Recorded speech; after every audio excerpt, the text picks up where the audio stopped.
Dear President Vučić, dear ladies and gentlemen, first of all, I express my gratitude to Mr. Aleksandar Vučić, President of Serbia, for hosting this high-level commemorative meeting on the occasion of the 60th anniversary of the non-aligned movement.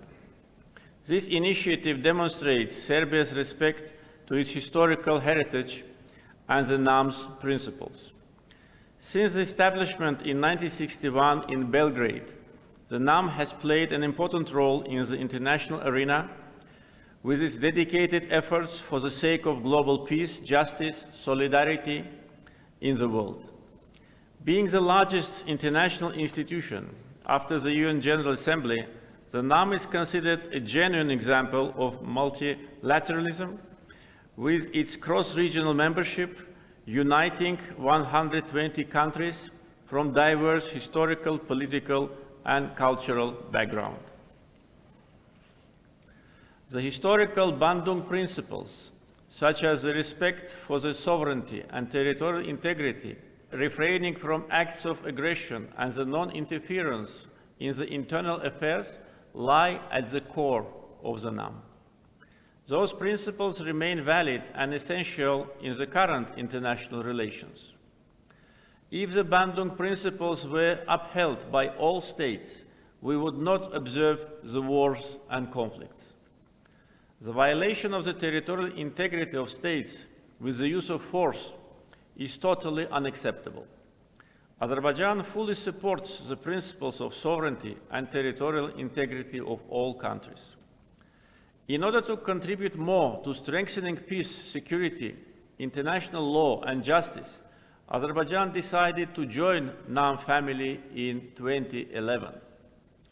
In a short period of time, Azerbaijan gained great confidence and esteem among the member states of the movement, and with a unanimous decision of the NAM leaders of 2016, Azerbaijan was elected as the chair of NAM for the period of 2019-2022.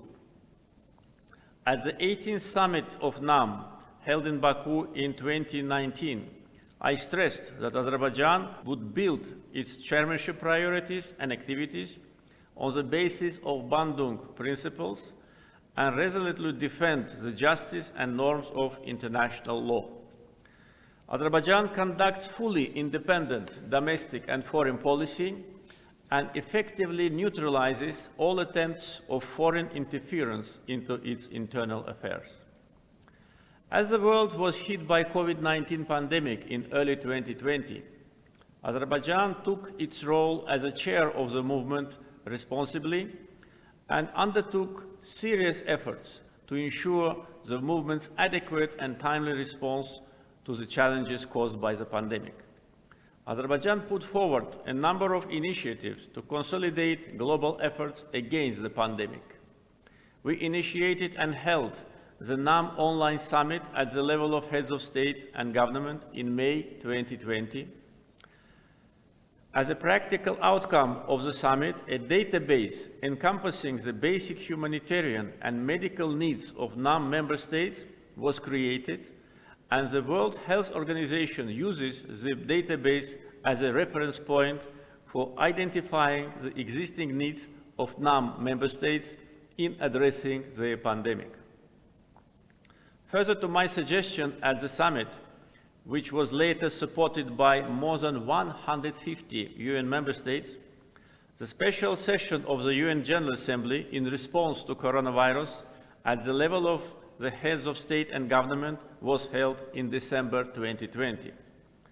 Azerbaijan also made voluntary financial contributions to the World Health Organization in the amount of $10 million, half of which was a direct assistance to the NAM member states.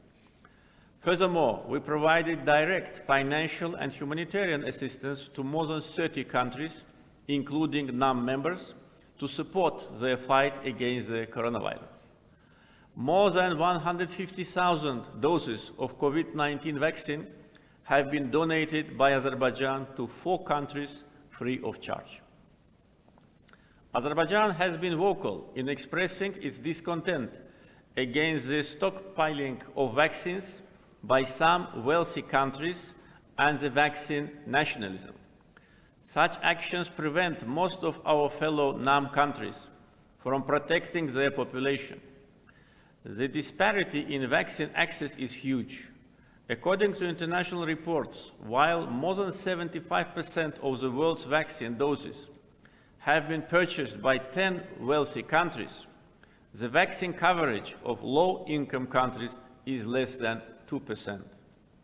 This March, with the initiative of Azerbaijan as the chair of the NAM, the UN Human Rights Council unanimously adopted a resolution on equitable and universal access to vaccines. We are also planning to put forward on behalf of the NAM a similar initiative at the UN General Assembly during this session, and we count on your support. Ladies and gentlemen, unfortunately, double standards and selective approaches applied with respect to the norms and principles of international law and decisions of international organizations have been negatively affecting the fair and just settlement of conflicts throughout the world. Azerbaijan has also been affected by such a selective attitude for the last 3 decades. Benefiting from double standards, thriving in international relations, Armenia, in blatant violation of norms and principles of international law, was able to keep under occupation almost 20% of the territory of Azerbaijan for about 30 years. Conducted ethnic cleansing against Azerbaijanis, both in its own territory and in the occupied territories of Azerbaijan. Committed Khojaly genocide in February 1992, killing hundreds of civilians, including 106 women and 63 children. Violated basic human rights, including the right to return of more than 1 million Azerbaijani refugees and IDPs. However, Armenia did not face any sanction for its military aggression and refusal to implement the 4 resolutions adopted by the UN Security Council in 1993, which demanded immediate, complete, and unconditional withdrawal of armed forces of Armenia from Azerbaijan's occupied territories. No difference was made between the aggressor state and the state that has faced an occupation. On the contrary, Armenia was consolidating the occupation, committing war crimes, conducting illegal settlement and illicit exploitation of natural resources, and destroying the cultural and religious heritage of Azerbaijani people. Inspired by impunity, Armenia went even further through threatening Azerbaijan with a new war for new territories and resorting to military provocation along the state border and the former line of contact. On September 27, 2020, Armenia launched a large-scale military attack against Azerbaijan. In response, Azerbaijani army conducted a counter-offensive operation on its own territories and liberated its occupied territories. Totally defeated in the course of 44-day patriotic war, Armenia had to sign an act of capitulation on 10 November 2020. Azerbaijan by itself ensured the implementation of the above-mentioned UN Security Council resolutions, resolved the 30-year-long conflict, and restored its territorial integrity and historical justice by military political means. The Nagorno-Karabakh conflict is left in the past. We reiterate our appreciation for the constant support of the NAM countries to the territorial integrity and sovereignty of Azerbaijan. The support of 7 NAM countries as non-permanent members of the UN Security Council during the patriotic war was of great value for us. They did not allow the UN Security Council to be misguided with the adoption of one-sided press statement neglecting the UN Security Council resolutions of 1993. Thus, these countries demonstrated their firm adherence to NAM's principal position stemming from its documents. During the time of occupation, Armenia deliberately destroyed cities and villages, all cultural and religious sites of Azerbaijan in the occupied territories. the aim of Armenia was to erase the traces of Azerbaijani people living in these territories for centuries. Ladies and gentlemen, this year the member states of the movement unanimously decided to extend Azerbaijan's chairmanship for one more year until late 2023. We highly appreciate this as a sign of recognition of Azerbaijan's successful and effective steering of the movement. Azerbaijan will continue to work towards further strengthening the solidarity within NAM and uplifting the movement's political weight and global visibility.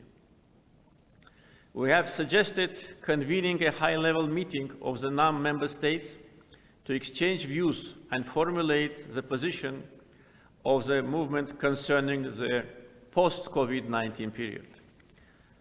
It would be rational for the NAM to advocate for the creation of the UN high-level panel on global recovery from COVID-19. Azerbaijani chairmanship takes steps to develop cooperation among parliamentarians of the NAM member states. A week ago, the chairmanship inaugurated the NAM Youth Network. I suggest that NAM member states think about the idea of NAM's institutionalization. Azerbaijan, in its capacity as a chair, will hold consultations to collect views of the NAM member states to this end. To conclude, I assure you that Azerbaijan, as a chair of NAM, will spare no effort to further strengthen the NAM's role in addressing global challenges in the international relations and defend justice, international law, and the legitimate interests of the NAM member states. Thank you for your attention.